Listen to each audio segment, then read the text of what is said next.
So hey everyone, in this video we are going to implement a very elegant error handling middleware which will catch all the errors in the application and are processed uniformly. Okay, so in this basic application we just have a simple error handling middleware. Okay, so we just use the middleware over here, and the middleware it is constructed over here within this error middleware.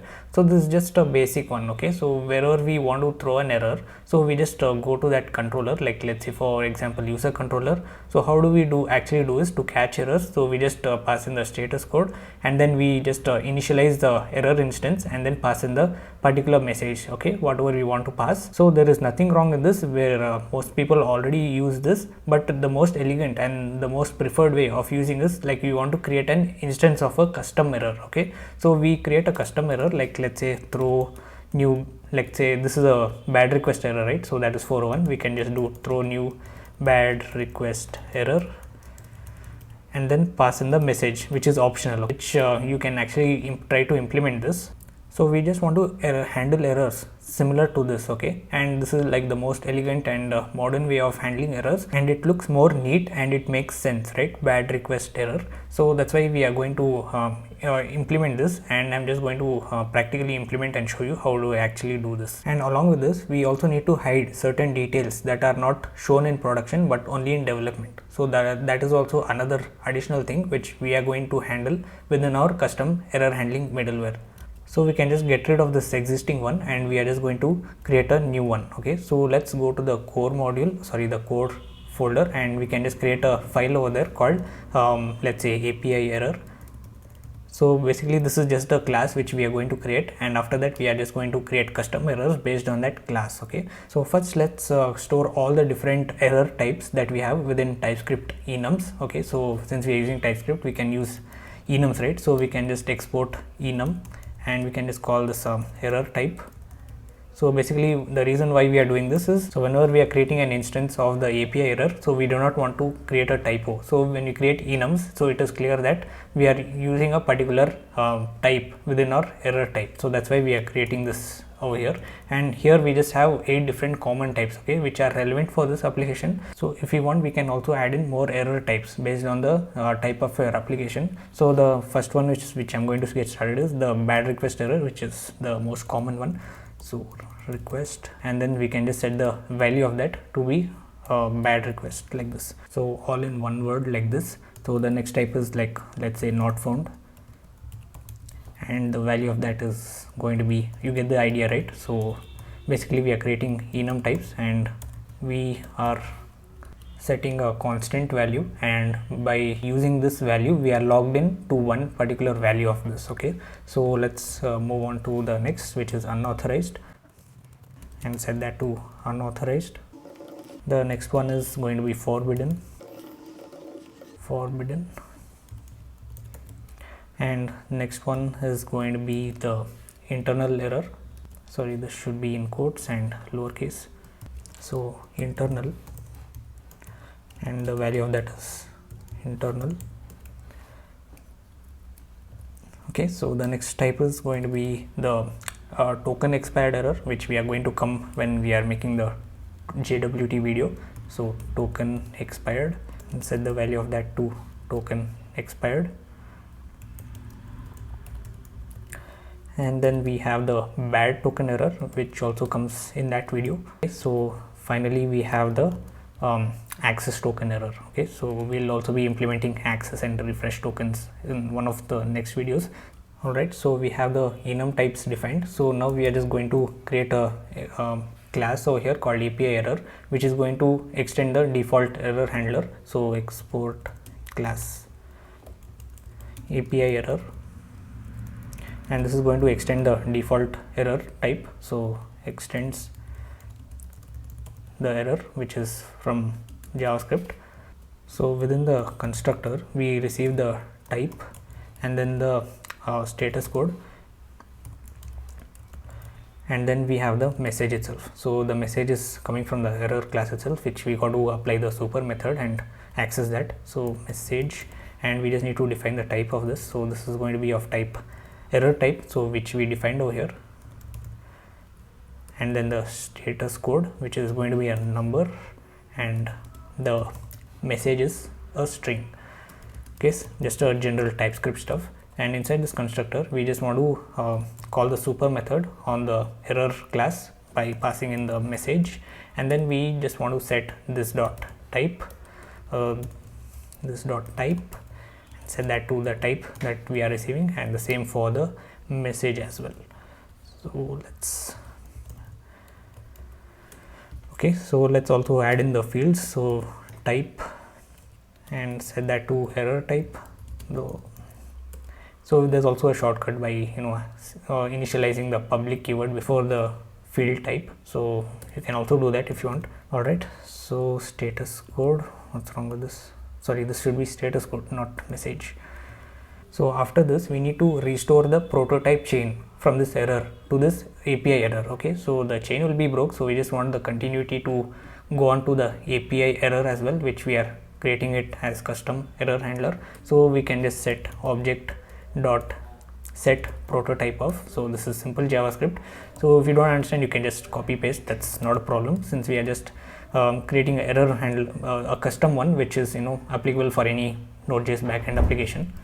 And then we pass new dot target dot prototype. Okay, so what this is doing is it takes this basically the custom error, the API error, and then links it up to the new target prototype, so basically the error class, and it restores the prototype chain. Okay, so finally we just want to capture the stack trace as well. So we just want to do this only for the development and not for production. So we can just for now just say error dot capture stack trace. Okay, and then we just want to pass in this basically the object instance from this API error, and then pass in the constructor. So this takes in two arguments, one is the constructor and then the object itself. So constructor, what am I written? Not construction, constructor.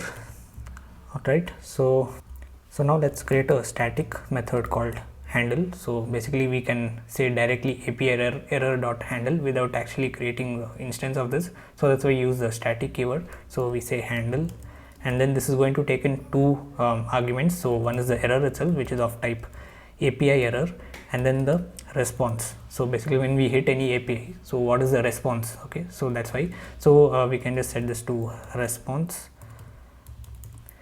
So then we just want to set the rest dot status to whatever is that we are receiving from the error. So error dot status code, and if that's not found, we want to default it to 500 error. Okay, and then we pass in JSON as our response, and let's pass in the type, that is the error dot type. So if that is undefined, then we want to set that to the error type dot internal. So internal server error, that's coming from the enum type. And then finally we want to set the message, and that is coming from error dot message. And if that's not found, then we just want to say a generic internal server error. Alright, so why is this expression is not callable? Okay, so I just had to import response. So that's all it for this API error. So now we just want to create a custom error handler based on this API error class, based on these error types. Okay, so for every error type we are just going to create a class and export it. So wherever we find there is a error, so wherever we want to catch an error, for here for example, so we can just use throw new like bad request error and then pass in the message. Okay, and then message is also optional since we have already handled over here. So now let's create a custom error.ts, and here we just want to bring in the two things, one is the enum and the API error being imported from here, the API error, and then the custom what is that, error type. Okay, so now we just want to create a class, like let's say for the first one, the bad request error, and this is going to extend the API error, bad request error. This extends the API error. Okay, so here we just want to do the constructor and define the message, and then this is going to be of type string, and the default is going to be just bad request, like this. Okay, so the user doesn't provide any message, so it defaults to bad request. And here we just want to call the constructor of this API error by saying super, and then passing the error type, so that is error dot bad request, and then passing in the message and then the status code. So the status code is for bad request error is 400, right? So we just want to send 400. First comes the status code and then the message. Alright, so this is just for the one class that we have created for bad request error. So we just want to create the same one for all these errors. Okay, so I'm just going to use my Copilot for this. So I just don't want to waste much of my time. So let's export class this time it's not found error, and over here we just want to again do the constructor and set the message by default to not found, and then call the constructor of the API error by saying this is not found and then the status code and then the message. Okay, so you can just do the same for all the other classes as well. So this is for the unauthorized, and then we have what else, forbidden internal. So maybe I can just copy this and I can just paste this here as comments, so AI will just pick it up. Okay, so next we have the forbidden and internal. Then we have the token expired, bad token, and access token. So alright, so anyways, Copilot is free. You can just go to GitHub and just create an account there, and you can just log in your VS Code with that. So you can just go here and you see that I've just logged in through my GitHub account and by enabling the Copilot, and you can use it for free. So now they have made it free, before it was actually paid. Okay, so this is all about the custom error. So wherever we want to now throw an error, so we can just replace this by saying throw new, let's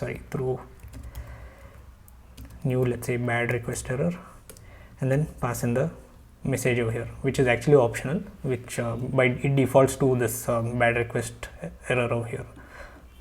Alright, so we say invalid user credentials. So now I got my Postman open, so I'm just trying to hit the API/user/login, and which is a post request. So if I send this, I get the message invalid user credentials, and I get the stack as well. Okay, since I haven't yet handled the development or production condition yet, so and for some reason we are just getting a 500 internal server error. So the reason is we haven't actually caught this error, so we have created this method, right, to handle. So we just need to use this at the root of our application, so wherever we are actually running this from. Okay, so after this since we have created this error handler over here, so we just need to replace this and use our handle method over here.